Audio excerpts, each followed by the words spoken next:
Item ಯಾವುದೇ ಇರಲಿ try ಮಾಡಿ ಆಚಿ ಚಿಕನ್ ಮಸಾಲಾ. ಇದೊಂದು ಟೌನ್ಶಿಪ್ ಕಟ್ತೀನಿ, ನಾನು ಅಭಿವೃದ್ಧಿ ಮಾಡ್ತೀನಿ. ಅಭಿವೃದ್ಧಿ ಮಾಡಬಾರ್ದು ಅಂತಲ್ಲ, ನಾವು ಡಿ ಕೆ ಶಿವಕುಮಾರ್ ಅವ್ರ ವಿರುದ್ಧ ಇಲ್ಲ, ನಾವು ಅಭಿವೃದ್ಧಿಯ ಪರನೇ ಇದ್ದೀವಿ. ಕಾಲಕ್ಕೆ ತಕ್ಕಂತೆ ಅಭಿವೃದ್ಧಿ ಕಾರ್ಯಗಳು ನಡೀತಾ ಇರಬೇಕು, ಅದರಲ್ಲಿ ಎರಡು ಮಾತಿಲ್ಲ.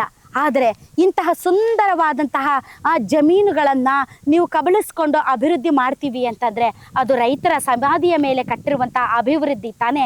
ಇಲ್ಲಿ ನಾಳೆ ಟೌನ್ಶಿಪ್ ಬರುತ್ತೆ, ಇಲ್ಲಿ ಕೈಗಾರಿಕೆಗಳು ಬರುತ್ತೆ, ಇಲ್ಲಿ ದೊಡ್ಡ ದೊಡ್ಡ ಅಪಾರ್ಟ್ಮೆಂಟ್ಸ್ಗಳು ಬರುತ್ತೆ, ಇಲ್ಲಿ ಏನೇನೋ ಬರುತ್ತೆ. ಆದರೆ ಮತ್ತೆ ಈ ಮರಗಿಡಗಳು ಸಿಗೋದಕ್ಕೆ ಸಾಧ್ಯ ಇದೆ? ಮತ್ತೆ ಈ ಮರಗಿಡಗಳನ್ನು ಇಲ್ಲಿ ಬೆಳೆಸೋದಕ್ಕೆ ಸಾಧ್ಯ ಇದೆಯಾ? ಇಂತಹ ಒಳ್ಳೆಯ ಉಸಿರಾಟದ ಗಾಳಿ ಸಿಗೋದಕ್ಕೆ ಸಾಧ್ಯ ಇದೆಯಾ? ಎಲ್ಲ ಕಲುಷಿತವಾಗ್ತಾ ಇರುವಂಥ ಸಂದರ್ಭದಲ್ಲಿ ನಮ್ಮ ರೈತರು ಇಷ್ಟು ಆಸಕ್ತಿಯಿಂದ ನೋಡಿ, ನವಿಲುಗಳ ಕೂಗು ಇವೆಲ್ಲವೂ ಕೂಡ ತುಂಬ ಕಣ್ಣಿಗೂ ತಂಪು, ಮನಸ್ಸಿಗೂ ಕೂಡ ತಂಪು. ಅಂಥದ್ರಲ್ಲಿ ಇಂತಹ ಅದ್ಭುತವಾದಂತಹ ಇಷ್ಟು ವಿಶಾಲವಾದ ಜಮೀನಲ್ಲಿ ಬೆಳೆದಿರುವಂತಹ ಬೆಳೆ ಏಕಕಾಲಕ್ಕೆ ನಾಶ ಆಗೋಗುತ್ತೆ ಅಂದರೆ ಎಲ್ಲೋ ಒಂದು ಕಡೆ ಮನಸ್ಸಿಗೆ ತುಂಬ ತುಂಬ ತುಂಬ ತುಂಬ ಬೇಜಾರಾಗುತ್ತೆ.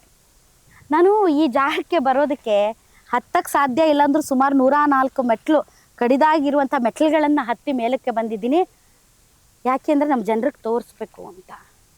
ಬೆಂಗಳೂರಲ್ಲ, ಬೆಂಗಳೂರಿನ ಸುತ್ತಮುತ್ತ ಕರ್ನಾಟಕದ ಹಲವಾರು ಭಾಗಗಳಿಂದ ರೈತರ ಹೋರಾಟಕ್ಕೆ ಸಪೋರ್ಟ್ ಮಾಡೋದಕ್ಕೆ ಬರ್ತಾ ಇದ್ದಾರೆ.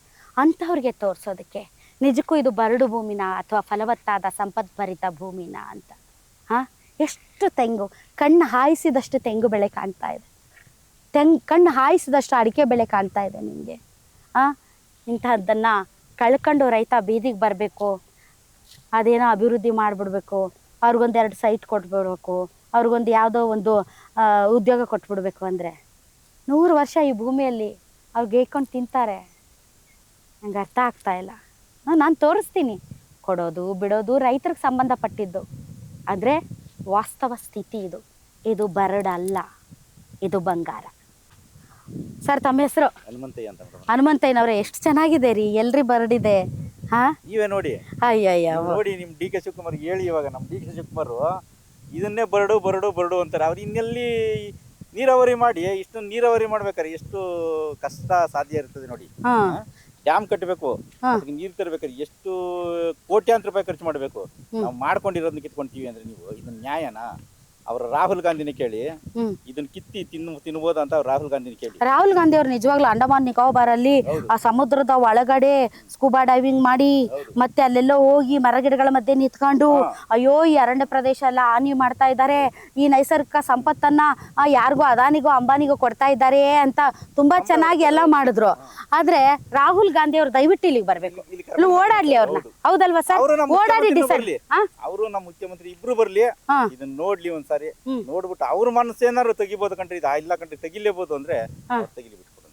ಹೌದಲ್ಲ ಸರ್? ಸುಮಾರು ಎಷ್ಟು ಎಕರೆ ಇದೆ ಸರ್ ಇದು? ಅಲ್ಲಿಂದ ಅಲ್ಲಿಗೆ, ಇಲ್ಲಿಂದ ಅಲ್ಲಿಗೆ ಅಂತಂದ್ರೆ ಟೋಟಲ್ ಇದು 9,600 ಎಕರೆ ಇದ್ದಿದ್ದು. 1,000 ಎಕರೆ ಕೈಗಾರಿಕೆ ಕೊಟ್ರು ಅವಾಗ ಬಿಜೆಪಿ ಗೌರ್ಮೆಂಟ್ ಇದ್ದಾಗ. ಅದ್ರಲ್ಲಿ ಇವ್ರದ್ದು ತಿಮ್ಮೇಗೌಡರದೇ 700 ಎಕರೆ ಇತ್ತು. ಇನ್ ರೈತರದ್ದು ಒಂದು 300 ಎಕರೆ ಕಿತ್ಕೊಂಡು ತಿಮ್ಮೇಗೌಡರು ಸಾಲ ಮಾಡ್ಕೊಬಿಟ್ಟಿದ್ರು. ಈ ಶುಗರ್ ಫ್ಯಾಕ್ಟ್ರಿ ಮಾಡಕ್ ಹೋಗಿ ತೀರ್ಸಕ್ಕಾಗಲ್ಲ, ಕೊಟ್ಕೊಂಡ್ರು. ಅವರು ಏನೋ ಅಕ್ಕಪಕ್ಕ ಇದ್ದಿದ್ದು ಒಂದು 300 ಎಕರೆ ಕಿತ್ಕೊಂಡ್ರು, ಬಿಟ್ರು ಅವಾಗ ಹೋದ ವರ್ಷ.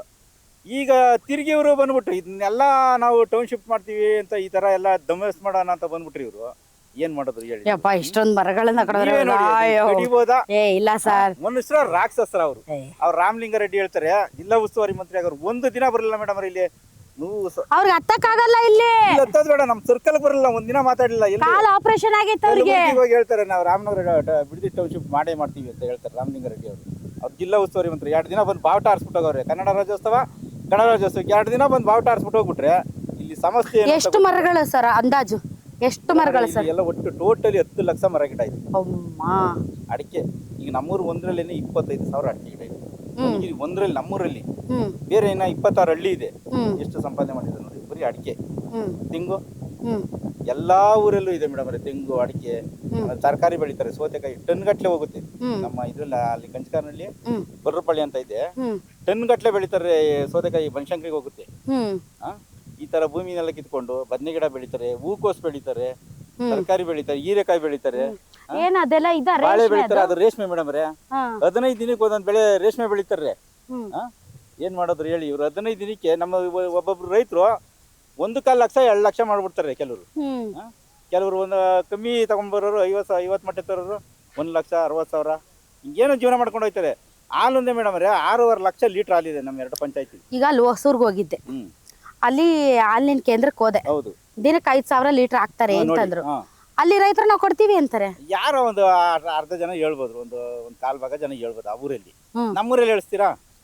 ನಮ್ಮ ಬನಗಿರಿ ಸರ್ವೆ ನಂಬರ್ ಹೇಳ್ಸಿ, ಬೈರ್ಮಂಗಲ ಸರ್ವೆ ನಂಬರ್ ಹೇಳ್ಸಿ, ನೋಡೋಣ ಕೊಡೋಣ, ಕೊಡ್ತಾರೆ ನೋಡೋಣ. ಅಲ್ಲಿ ಮಾಡ್ಕೊಳ್ಳಿ ನೀವು, ಅವ್ರು ಕೊಟ್ಟರೆ ಮಾಡ್ಕೊಬೇಡಿ. ಅವ್ರ ಜಮೀನು ತಗೊಳ್ಳಿ, ನೀವು ನಿಮ್ಮ ಹತ್ರ ದುಡ್ಡು ಇದೆ ತೆಗೆದು ಮಾಡಿಕೊಳ್ಳಿ, ಬೆಳೆಸ್ಕೊಳ್ಳಿ. ನೀವು ಕೊಡದೇ ಇರೋರ್ಗೆ ಯಾಕೆ ವನವಾಸ ಕೊಡ್ತೀರಾ? ಬಂದು ಅವ್ರು ಕೊಡ್ತೀನಿ ಅನ್ನೋರು ತಗೊಳ್ಳಿಬೇಕಾದ್ರೆ, ಕೊಡದೇ ಇರೋದು ನಾವು ಕೊಡಲ್ಲ. ಅದನ್ನು ಮಾಡ್ತೀರಾ? ನಾವೇನು ನಿಮ್ಗೇನು ತೊಂದರೆ ಏನಿಲ್ಲ. ಈಗ ಬಲವಂತನೋ ನೀವೇನ್ ಮಾಡಿದ್ರು ನಾವು ಬಿಡಲ್ಲ ಅಂತಿದಾರಲ್ಲ ಸರ್. ಅದೇನೇ ನೀವು ನೋಡಿ ಇದನ್ನ ಅಲ್ಲ ಅದಕ್ಕೆ ಮಾಡ್ಬೋದು ಅವರು ತಪ್ಪು ಅಲ್ಲ ಸರ್. ಮಾಡ್ಬೋದು ಅಂದ್ರೆ ಮಾಡಿಸ್ಬಿಡಿ.